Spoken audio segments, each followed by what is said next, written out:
ಅನ್ನೋ ಕಾರ್ಯಕ್ರಮಕ್ಕೆ ಈ ವಾರದ ಅತಿಥಿಯಾಗಿ ಬರಮಾಡ್ಕೊಳ್ಳೋಣ ಸುಪ್ರೀಂ ಸುಬ್ಬಣ್ಣನವರು.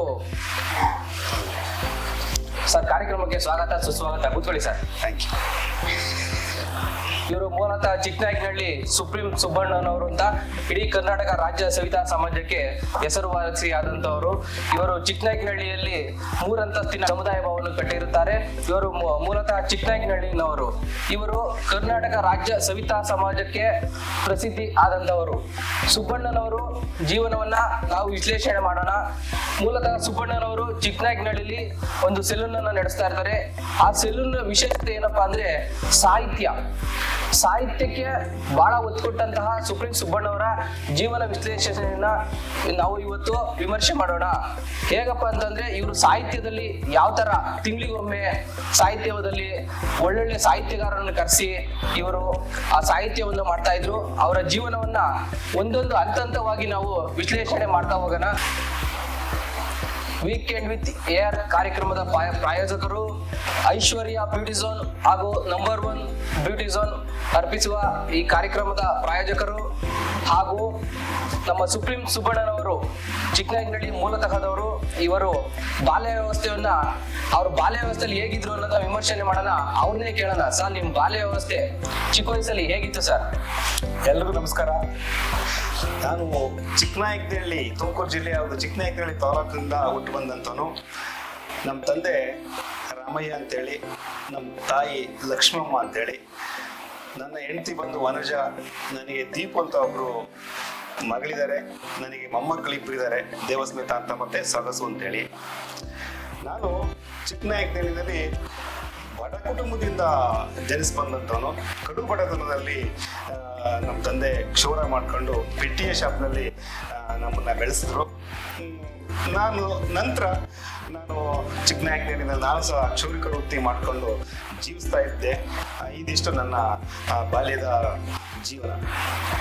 ಸರ್, ಬಾಲ್ಯ ವ್ಯವಸ್ಥೆ ಮುಗಿಸ್ತೀರಾ? ಬಾಲ್ಯ ವ್ಯವಸ್ಥೆ ಮುಗಿಸಿ ಸೆಲೂನ್ ನಲ್ಲಿ ಸಾಹಿತ್ಯ ಕಡೆ ಗಮನ ಕೊಡ್ತಾ ಇರ್ತೀರಾ. ನೀವು ಸವಿತಾ ಸಮಾಜಕ್ಕೆ ಬಂದು ಒಳ್ಳೆ ಪಾದಾರ್ಪಣೆ ಮಾಡ್ತೀರಾ.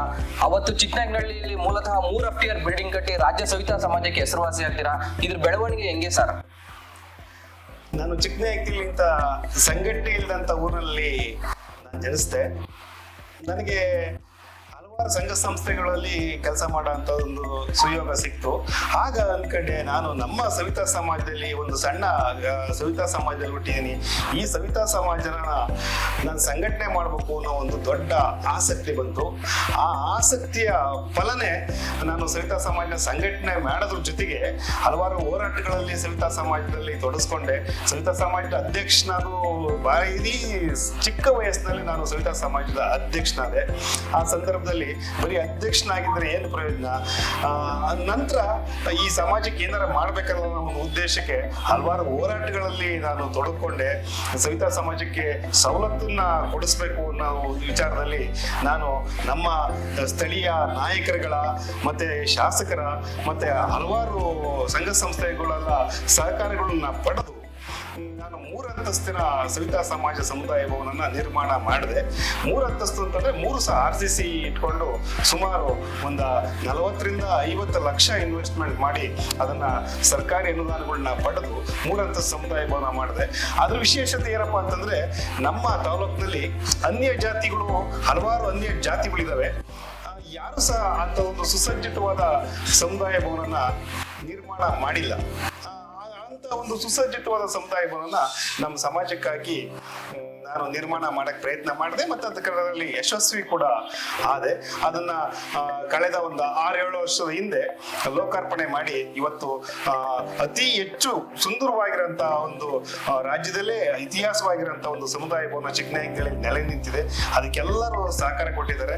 ಎಲ್ಲ ಸವಿತಾ ಸಮಾಜದವರು ಸಹಕಾರ ಕೊಟ್ಟಿದ್ದಾರೆ, ಮತ್ತೆ ಅನ್ಯ ಸಮಾಜದವರು ಮತ್ತೆ ರಾಜಕೀಯದವರೆಲ್ಲ ಸಹಾಯ ಮಾಡಿದ್ದಾರೆ. ಅವ್ರಿಗೆಲ್ಲ ಕೃತಜ್ಞತೆಯಿಂದ ಅವ್ರಿಗೆ ನಮಿಸ್ತೀನಿ. ನಮ್ಮ ವೀಕೆಂಡ್ ಏನ್ ಹೇಳುತ್ತೆ ಅಂತ ಅಂದ್ರೆ, ಈ ಸಮಾಜದ ಸಾಧಕರ ಸೀಟಲ್ಲಿ ನೀವು ಯಾಕೆ ಕೂತಿದ್ದೀರಾ ಅಂತ ಅಂದ್ರೆ ನೀವು ಮಾಡಿರ್ತಕ್ಕಂಥ ಸಾಧನೆ ಇದಕ್ಕೆ ಮೂಲತಃ ಕಾರಣ.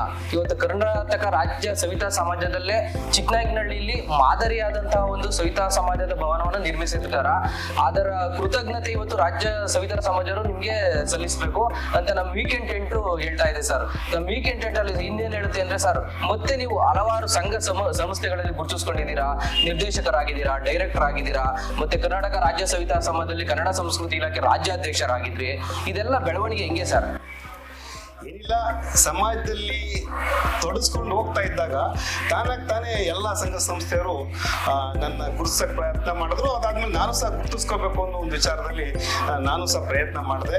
ನಾನು ಕೆಲಸನ ಪ್ರಾಮಾಣಿಕವಾಗಿ ಮಾಡ್ಕೊಂಡು ಬಂದೆ. ನಾನು ಪುರಸಭಾ ಸದಸ್ಯನೇ ಆಗಿದ್ದೆ ಕೂಡ. ಅದಾದ್ಮೇಲೆ ನೀವು ಹೇಳಿದಾಗೆ ಹಲವಾರು ಸಂಘ ಸಂಸ್ಥೆಗಳಲ್ಲಿ ನಿರ್ದೇಶಕನಾಗಿ ಕೆಲಸ ಮಾಡಿದ್ದೀನಿ. ಆ ಕಾರ್ಯಕಾರಿ ಮಂಡಳಿಯ ಹಲವಾರು ನಿರ್ದೇಶಕ ಮಂಡಳಿಯ ಕಾರ್ಯಗಳನ್ನ ಮಾಡಿದ್ದೀನಿ. ಮತ್ತೆ ಸಾಹಿತ್ಯ ಪರಿಷತ್ತಿನ ನಿರ್ದೇಶಕನಾಗಿ ಸಹ ಕೆಲಸ ಮಾಡಿದ್ದೀನಿ. ಒಂದಷ್ಟು ಸೇವೆ ಮಾಡುವಂತ ಭಾಗ್ಯ ನನಗೆ ದೊರಕಿದೆ. ಸರ್, ನೀವು ಸೆಲೂನ್ ನಲ್ಲಿ ಒಂದು ಸಾಹಿತ್ಯ ಒಂದು ಓಪನ್ ಮಾಡ್ತೀರಾ, ಒಂದು ಬುಕ್ಸ್ ಸಾಹಿತ್ಯ ಸಮ್ಮೇಳನ ಓಪನ್ ಮಾಡ್ತೀರಾ. ಇದಕ್ಕೆ ಹಲವಾರು ಸಾಹಿತಿಗಳು, ನಿಮ್ಗೆ ಹೆಸರಾಂತ ಸಾಹಿತಿಗಳು, ದೊರೆರಾಜ್ ಆಗ್ಬೋದು, ಮತ್ತೆ ಹಲವಾರು ಸಾಹಿತಿಗಳು ಆಗ್ಬೋದು, ಇವರೆಲ್ಲ ಬಂದು ನಿಮ್ಮ ಸಾಹಿತ್ಯದಲ್ಲಿ ತೊಡಗಿಸ್ಕೊಂತೀರಾ. ನಿಮ್ಗೆ ಈ ಒಂದು ಅಭಿವೃದ್ಧಿ ಈ ತರ ಸೆಲೂನ್ ನಲ್ಲಿ ಮಾಡ್ಬೇಕು ಅನ್ನೋ ಐಡಿಯಾ ಆದ್ರೂ ಯಾಕೆ ಬಂತು? ಆಮೇಲೆ ಇನ್ನೊಂದು ಪ್ರಶ್ನೆ ಸರ್, ನನ್ನ ಮೇನ್ ಪ್ರಶ್ನೆ, ನೀವು ಪಬ್ಲಿಕ್ ಟಿವಿ ಹೀರೋ ಆಗ್ತೀರಾ ಸರ್. ಪಬ್ಲಿಕ್ ಟಿವಿ ಹಾಕಿ ಪಬ್ಲಿಕ್ ಟಿವಿ ರಂಗನಾಥ್ ಅವರೇ ನಿಮ್ಮನ್ನು ಗುರುತಿಸಿ ಹಲವಾರು ನ್ಯಾಷನಲ್ ಚಾನಲ್ ಅಲ್ಲೆಲ್ಲ ಬರ್ತೀರಾ ನೀವು. ಇದರ ಒಂದು ದೊಡ್ಡ ಸಾಧನೆ, ಒಂದು ಸಣ್ಣ ಭವಿಷ್ಯ ನಮ್ಗೆ ಹೇಳಿ ಸರ್. ಸರ್ವೇ ಸಾಮಾನ್ಯವಾಗಿ ಸೆಲೂನ್ ಅಂತಂದ್ರೆ ಬರೀ ಒಂದು ಹರಟೆ ಮಾಡೋಂಥ ಸ್ಥಳ ಅನ್ನೋ ಥರದ್ದು ಒಂದು ಜನಪ್ರಿಯವಾಗಿರುತ್ತೆ.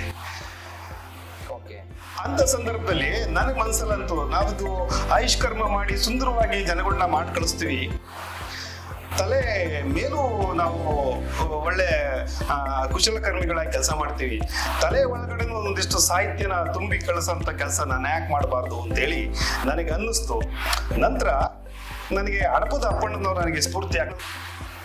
12ನೇ ಶತಮಾನದಲ್ಲಿ ಹಡಪದ ಅಪ್ಪಣ್ಣನವರು ಬಸವಣ್ಣನವರ ಪ್ರಧಾನ ಕಾರ್ಯದರ್ಶಿಯಾಗಿ ಕೆಲಸ ಮಾಡ್ತಾ ಇಡೀ ಸಭೆಗಳು, ಆ ದಿನದ ಸಭೆಗಳೆಲ್ಲ ಹಡಪದ ಅಪ್ಪಣ್ಣನವರ ಮನೆಯಲ್ಲಿ ನಡೀತಾ ಇರ್ತದೆ. ಆಗ ನನಗೆ ಅದು ಇನ್ಸ್ಪೈರ್ ಆಯ್ತು. ಹಡಪದ ಅಪ್ಪಣ್ಣವರು 12ನೇ ಶತಮಾನದಲ್ಲೇ ಮಾಡಿರ್ಬೇಕಾದ್ರೆ ನಾವ್ಯಾಕೆ ಒಂದಷ್ಟು ಸಾಹಿತ್ಯದ ಕೆಲಸ ನಮ್ಮ ಸೆಲೂನಲ್ಲಿ ಮಾಡಬಾರ್ದು ಅಂತೇಳಿ ನನಗನ್ನಿಸ್ತು. ಹಾಗಾಗಿ ನಾನು ಒಂದು 3,000-4,000 ಪುಸ್ತಕಗಳನ್ನ ಅಂಗಡಿ ಇಟ್ಬಿಟ್ಟು ನಮ್ಮ ಬಂದ ಗ್ರಾಹಕರಿಗೆ ಅದನ್ನ ವಿನಿಯೋಗಿಸ್ತಾ ಇದ್ದೆ. ಅಂತಂದ್ರೆ ಅವ್ರು ಬಂದು ಹೇರ್ ಕಟ್ ಮಾಡಿಸ್ಕೊಂತ ಇದ್ರೆ ಯಾವ್ದಾರ ಒಂದು ಪುಸ್ತಕಗಳು, ಮತ್ತೆ ನಾನು ಪೇಪರ್ಸ್ಗಳನ್ನ ಜಾಸ್ತಿ ಹಾಕಿಸ್ತಾ ಇದ್ದೆ, ಪುಸ್ತಕಗಳು ಇಟ್ಕೊಂತ ಇದ್ದೆ.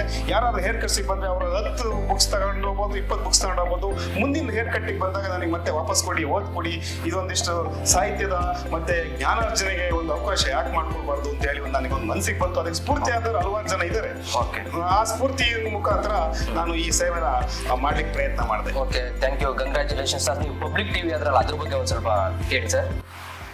ಅದನ್ನ ಈಗೇನಾಯ್ತು, ನಾನು ಬರೀ ಲೈಬ್ರರಿಯಿಂದ ಪ್ರಾರಂಭ ಮಾಡಿದೆ. ನಾನು ಸಾಹಿತ್ಯ ಪರಿಷತ್ತಲ್ಲಿ ಕೆಲಸ ಮಾಡ್ತಿದ್ದಂಥ ಸಂದರ್ಭದಲ್ಲಿ ಒಂದಷ್ಟು ವರ್ಕ್ಶಾಪ್ಸ್ಗಳನ್ನ ಮತ್ತೆ ಪುಸ್ತಕ ವಿಮರ್ಶೆಗಳು, ಪುಸ್ತಕ ಬಿಡುಗಡೆ ಕಾರ್ಯಕ್ರಮ, ಈ ಥರದ್ದು ಹಲವಾರು ಮಾಡಬೇಕು ಅಂತೇಳಿ ಅನ್ನಿಸ್ತು.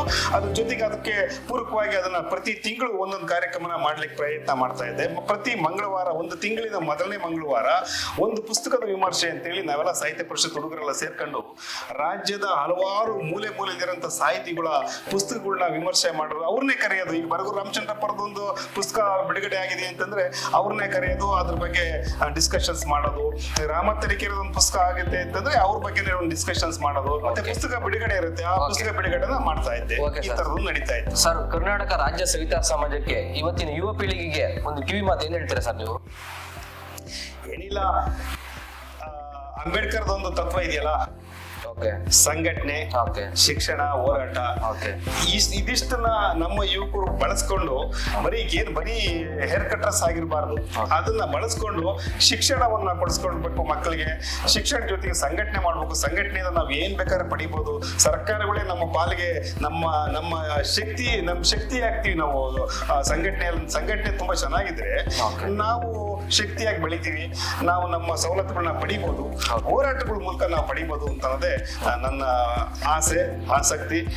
ಮತ್ತೆ ಎಲ್ಲ ಯುವಕರು ಅದನ್ನ ಅಳವಡಿಸ್ಕೊಳ್ಬೇಕು ಅಂತ ಹೇಳಿ ನನ್ನ. Okay thank you sir. ನಮ್ಮ ವೀಕೆಂಡ್ ಟೆಂಟ್ ಅಲ್ಲಿ ನೀವು ಯಾರಿಗಾದ್ರೂ ಏನಾದ್ರೂ ಹೇಳೋದಿದ್ರೆ ಈ ಮುಖಾಂತರ ಹೇಳ್ಬೋದು ಸರ್ ನೀವು.